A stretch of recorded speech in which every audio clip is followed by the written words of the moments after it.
Mythbusters, Cannibal Mouse segment. In the 55th episode of the successful Discovery Channel series called Steam Cannon, there was one segment that was never allowed to air. The myth being tested reads, "There's more nutrition in the cardboard box than the cereal." During a Q&A, Adam Savage provided details about what the experiment entails, and why it never made it to TV. 9 mice were used in total, with groups of 3 being made.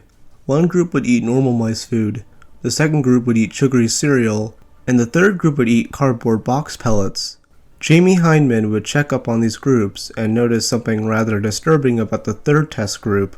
Only one mouse remained in the cardboard group, as it had devoured the other 2. And, icing on the cake, Adam apparently made some jokes about it. Discovery would not allow the segment to air, so Adam had other plans for it.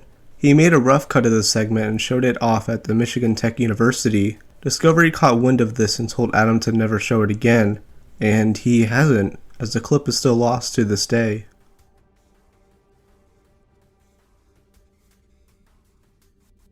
Roy's Tiger Attack. I'm sure many of you have heard of this incident. It involved the famous German duo Siegfried and Roy at one of their Las Vegas shows. On October 3rd, 2003, which happened to be Roy's birthday, they began a massive live show at the Mirage. However, things went horribly wrong 45 seconds into the production. The duo attempted to perform a trick with a 7-year-old white tiger named Manticore, where they would get the beast to greet itself. But instead, Manticore bit Roy's sleeve and made him fall on his back. Collapsed from dizziness, he was then bitten again, this time in the neck, before the tiger dragged him off stage. Manticore was finally scared off when hit with foam from a fire extinguisher. The audience was completely shocked by this, thinking the great legend may be dead. But miraculously, Roy survived and recovered in the hospital. While there, he was reported saying, "Manticore is a great cat, make sure no harm comes to Manticore." It turns out that the attack was recorded by the Mirage themselves, unbeknownst to many. But to this day, the establishment has never published the footage in respect of Roy.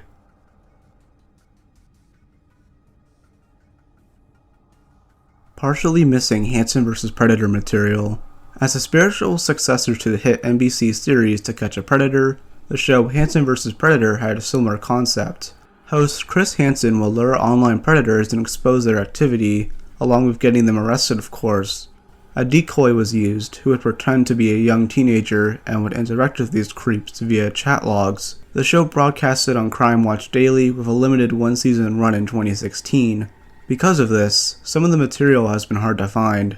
For the previous To Catch a Predator show, the material was all posted on the Perverted Justice's website. But for HVP, extra content was not made available by the organization Tetrad Court. This included chat logs, uncut police interrogations, and the uncut confrontations. Some other behind-the-scenes stuff has made much of this difficult to find. Yet some YouTubers are able to find much of this content, but some remain lost. Most prominently, this includes chat logs from Stephen Buchanan, Michael Popovich, and David Turriolo. Also, other predators have their uncut confrontation and police interrogations missing too.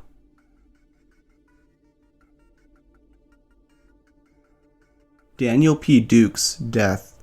The killer whale, Tolucum, has actually been responsible for 3 deaths at different parks. The first occurred at the now closed Sealand of the Pacific in Victoria, British Columbia. There, the orca killed trainer Kelty Byrne and would be sent to SeaWorld Orlando. Nothing happened there for 8 years until another incident involving the whale in 1999. A man named Daniel P. Duke snuck into the park on the night of July 6 that year. Somehow, I guess, security just didn't notice him. He decided to go skinny dipping in one of the tanks, which just so happened to be the sleeping tank of Tolucum. The whale reportedly thrashed Duke around the tank, which killed him. And even more disturbingly, Tolucum began playing with the body, biting off the poor man's genitals.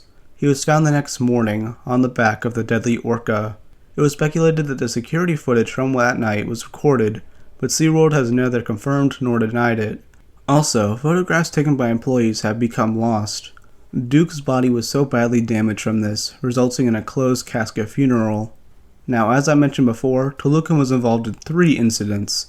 The final one is the most well-known, occurring on February 24, 2010. Don Brancho, a performer in one of the Shamu shows, was killed by Tolucum as well. The footage is 100% confirmed, with part of it even being shown in the infamous documentary Blackfish, but the entire thing is lost. Tolucum himself died in early 2017.